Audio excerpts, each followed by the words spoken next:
ఎప్పటి నుంచో రైతులు ఎదురు చూస్తున్నటువంటి అనేక భూ సమస్యలను అయితే పరిష్కరించే దిశగా కూటమి ప్రభుత్వం అయితే అడుగు వేసింది. నిన్న స్వయంగా రెవెన్యూ శాఖ మంత్రి అనగాని సత్యప్రసాద్ ఒక 5 సమస్యలను వెనువెంటనే పరిష్కరించాలని చెప్పి ఆ దస్త్రం మీద కూడా సైన్ చేయడం జరిగింది. ప్రధానంగా 22A ఏదైతే నిషేధిత జాబితాలో ఉన్నటువంటి లక్షల ఎకరాలు ఉన్నాయో వాటిని వెనువెంటనే దస్త్రాలను పరిశీలించి అంటే మొత్తం గతంలో ఇప్పుడు దాకా వచ్చిన ప్రాబ్లం ఏంటంటే బేసిక్ అది మన భూమి అని నిరూపించుకోవాలంటే పదుల సంఖ్యలో దస్త్రాలు పట్టుకురమ్మని చెప్పి రెవెన్యూ శాఖలో అడిగేవాళ్ళు.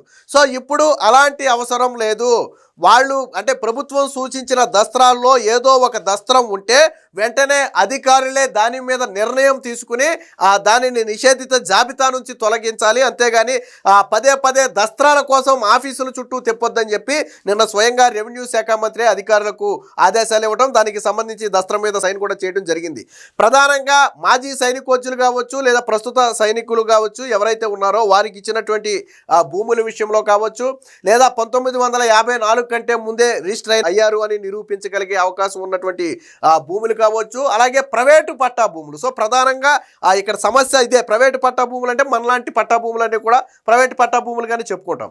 సో ఆ ప్రైవేటు పట్టా భూములు గతంలో వేరు కారణాలతో నిషేధిత జాబితాలో పెట్టి ఉంటే సంబంధిత పత్రాలను పరిశీలించి వెనువెంటనే విడుదల చేయాలని చెప్పి చెప్పడం జరిగింది. మొత్తంగా 5 రకాలకు సంబంధించిన 22A జాబితాలో పెట్టినటువంటి భూములను అయితే విడుదల చేయాలి. త్వరలోనే మరొక 4 రకాలు అదనంగా దీనికైతే యాడ్ చేయబోతున్నారు. దీనికి సంబంధించి నిన్న స్పష్టమైన ఆదేశాలు ఇచ్చారు. అలాగే రెవెన్యూ శాఖ మంత్రి మాట్లాడుతూ కూడా 2026లో దాదాపుగా అన్ని భూ సమస్యలు కూడా పరిష్కరించబోతున్నాం. కాబట్టి 2026 అనేది భూనామ సంవత్సరంగా అందరూ మాట్లాడుకుంటారు. కూటమి ప్రభుత్వంలో ప్రతి ఒక్కరికి కూడా న్యాయం జరుగుతుందని చెప్పి నిన్న ఆయన స్పష్టంగా చెప్పడం జరిగింది. ఇటీవల రెవెన్యూ శాఖ మీద ప్రజల్లో తీవ్ర అసంతృప్తి ఉన్న నేపథ్యంలో ఖచ్చితంగా చర్యలు తీసుకోవాలి. సంబంధిత కేసులు ఏవైతే ఉన్నాయో వాటిని పరిష్కరించి ప్రజల్లో సంతృప్తి స్థాయిని పెంచాలని చెప్పి చంద్రబాబు గారు ఆదేశాలు ఇచ్చిన నేపథ్యంలో ఇప్పుడు రెవెన్యూ శాఖ అయితే దీని మీద అయితే కసరత్తు చేస్తుంది. సో ఎలాంటి భూములకు విముక్తి కలిగించబోతున్నారు అనేది మన దగ్గర ఒక నోట్ అవుతుంది, ఒకసారి చూద్దాం. నిషేధిత 22A జాబితా నుంచి 5 రకాల భూములకు విముక్తి, త్వరలో మరొక 4 రకాలకు కూడా తప్పుడు రిజిస్ట్రేషన్లో రద్దు అధికారం కలెక్టర్లకే రెవెన్యూ శాఖ మంత్రి సత్యప్రసాద్. దానికి సంబంధించినటువంటి దస్త్రం మీద ఆయన నిన్న సైన్ చేశారు. అంటే నూతన సంవత్సరం తొలి రోజునైతే ఆ భూ సమస్యల పరిష్కారానికి సంబంధించి ఆయన సైన్ చేశారని చెప్పుకోవచ్చు. ఇక్కడ రెండోది ఏంటంటే ఇప్పుడు వచ్చినటువంటి ప్రధాన ఫిర్యాదుల్లో తప్పుడు రిజిస్ట్రేషన్, అంటే భూమి వాస్తవానికి నా పేరు మీద ఉంటుంది, భూమి నా అధీనంలో ఉంటుంది, కానీ నాకు తెలియకుండా నా ప్రమేయం లేకుండానే నా భూమి వేరొకరి పేరు మీదకి రిజిస్టర్ అయిపోయి ఉంటుంది. ఆన్లైన్లో కూడా వాళ్ళ పేరు మీద మారిపోయి ఉంటుంది, కానీ ఆ పత్రాలన్నీ కూడా ఒరిజినల్స్ అన్నీ నా దగ్గరే ఉంటాయి, కానీ భూమి వేరొకరి పేరు మీద ఉంటుంది. సో ఇలా తప్పుడు రిజిస్ట్రేషన్లు జరిగితే వాటిని సాధారణంగా గతంలో కోర్టు నుంచి పరిష్కరించుకునే అవకాశం ఉండేది. సో ఇప్పుడు కలెక్టర్లకు అధికారం ఇచ్చారు తప్పుడు రిజిస్ట్రేషన్లు రద్దు చేయడంతో పాటు ఈ తప్పుడు రిజిస్ట్రేషన్లకు సహకరించినటువంటి అధికారుల మీద చర్యలు తీసుకునే అధికారం కూడా ఆ కలెక్టర్లకైతే ఇవ్వటం జరిగింది. సో నిషేధిత 22A జాబితా నుంచి 5 రకాల భూములకు విముక్తి కల్పించేందుకు ప్రభుత్వం చర్యలు చేపట్టింది. 8 రకాల పత్రాలలో ఏదో ఒకటి ఉన్నా వాటిని పరిశీలించి జాబితా నుంచి తొలగించాలని, మరిన్ని పత్రాల కోసం భూ యజమానులను తిప్పించుకోవద్దని స్పష్టం చేసింది. ఇది ఒక రకంగా రైతులకు ఊరటనిచ్చే అంశం.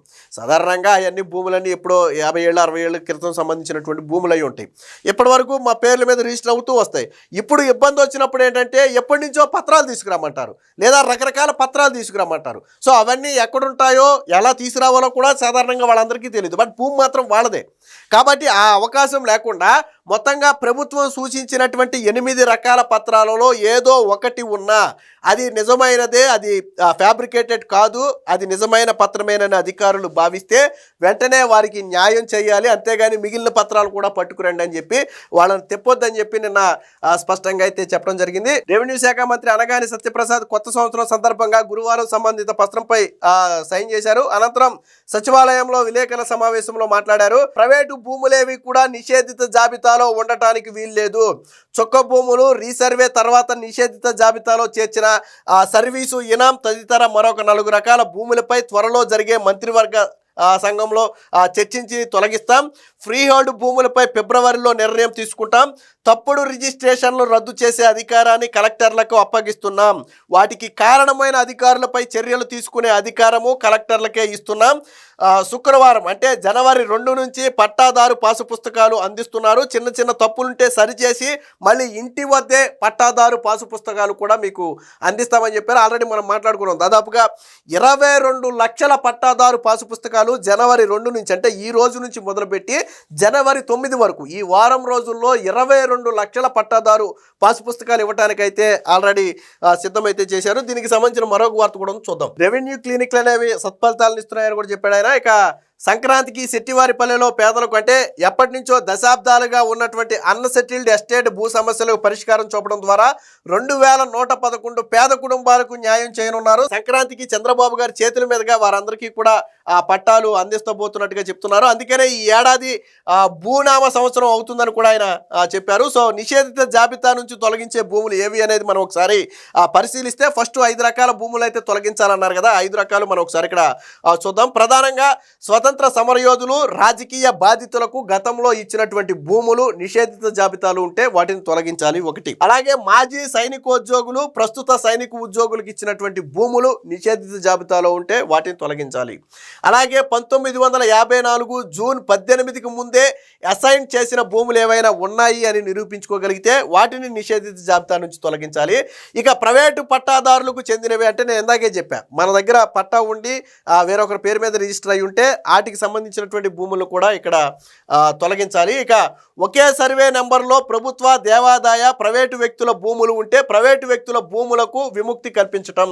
అంటే అలాగే ఒక సర్వే నెంబర్లో ఏదో కొంత భూమి నిషేధిత జాబితాలో ఉందని సర్వే నెంబర్ మొత్తాన్ని కూడా బ్లాక్ చేయడం కుదరదు. మిగిలిన భూములకు కూడా విముక్తి కల్పించాలి చెప్పారు. సో దీనికి ఏం పత్రాలు కావాలి అంటే సైనిక ఉద్యోగులకు సంబంధించి అయితే జిల్లా సైనిక సంక్షేమాధికారి చేసిన సిఫారసుల రిజిస్టరు లేదా 10/1 రిజిస్టరు లేదా అడంగళ్ళు, ఎస్ఎఫ్ఏ తదితర రెవెన్యూ రికార్డులు, అసైన్మెంట్ రిజిస్టరు, డిఆర్ దస్త్రాలు, రికార్డ్ ఆఫ్ హోల్డింగ్స్, అలాగే రిజిస్ట్రేషన్కి సంబంధించినటువంటి అంటే రిజిస్ట్రేషన్ కార్యాలయాల్లో చేసినటువంటి పత్రాలు. సో వీటిలో ఏ ఉన్నా కానీ వాటిని నిషేధిత జాబితా నుంచి తొలగించబోతున్నారు. దీనికి సంబంధించిన మరికొంత సమాచారం ఉంది, ఒకసారి చూద్దాం. నిషేధితం నుంచి విముక్తి, అర్హతలు ఉంటే రకరకాల పత్రాల కోసం వేధించొద్దు, ఆధారాలు చూసి అధికారులే సుమోటోగా చేయాల్సి ఉంటుంది. 22A జాబితాలోని భూ సమస్యలపై రెవెన్యూ శాఖ కసరత్తు అని చెప్పి చెప్పడం జరిగింది.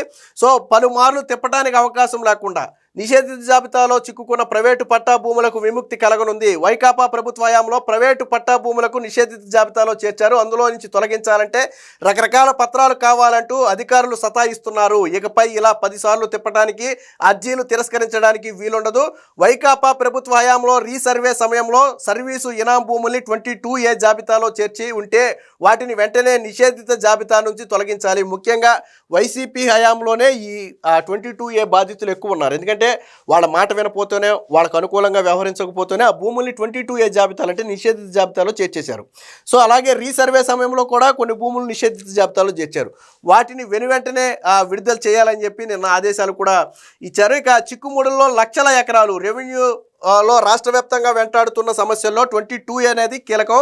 లక్షల ఎకరాలు నిషేధిత జాబితాలో చేర్చారు. ప్రతి జిల్లాలో కూడా 22A బాధితులు ఉన్నారు. ఇప్పటికే వచ్చిన దరఖాస్తుల్లో కేవలం 5% దరఖాస్తులు కూడా రెవెన్యూ శాఖ పరిష్కరించలేకపోయింది.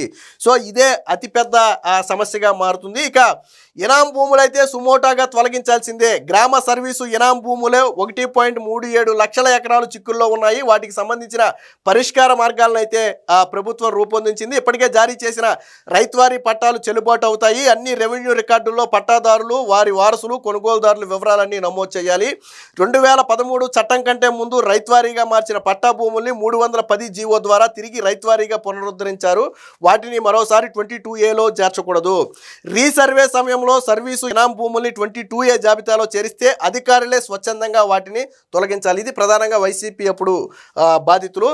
2023 జూలై 19న జారీ చేసిన చేసిన 300 జీవోలో నిర్ణయించిన విధంగానే నడుచుకోవాలని చెప్పి చెప్పడం జరిగింది. అలాగే ప్రైవేటు పట్టా భూముల్ని 22A జాబితాలో చేరిస్తే ఎవరు దరఖాస్తు చేసుకున్నా అధికారులే సుమోటాగా వాటిని నిషేధిత జాబితా నుంచి తొలగించాలంటే ఆ కుటుంబంలో ఎవరు మా కుటుంబ సభ్యుల భూమి నిషేధిత జాబితాలో ఉందని ప్రభుత్వానికి అర్జీ పెట్టుకున్నా వెంటనే దాన్ని పరిశీలించి తొలగించాలని చెప్పారు. ఇక సర్వే నెంబర్ మొత్తాన్ని నిషేధిత జాబితాలు ఇందాకే చెప్పా, ఏదో కొంత భూమి నిషేధిత జాబితాలో ఉందని ఎంటైర్ సర్వే నెంబర్ మొత్తాన్ని కూడా నిషేధించడం కుదరదని చెప్పి చెప్పడం జరిగింది. ఏది ఏమైనా నూతన సంవత్సరం నాడు రైతులకు ఇదొక శుభవార్త. ముఖ్యంగా భూ సమస్యలతో ఎవరైతే ఏళ్ల తరబడి కార్యాలయాల చుట్టూ తిరిగి అలిసిపోయారో వారికి ఇక నుంచి అటువంటి అవసరం ఉండదు.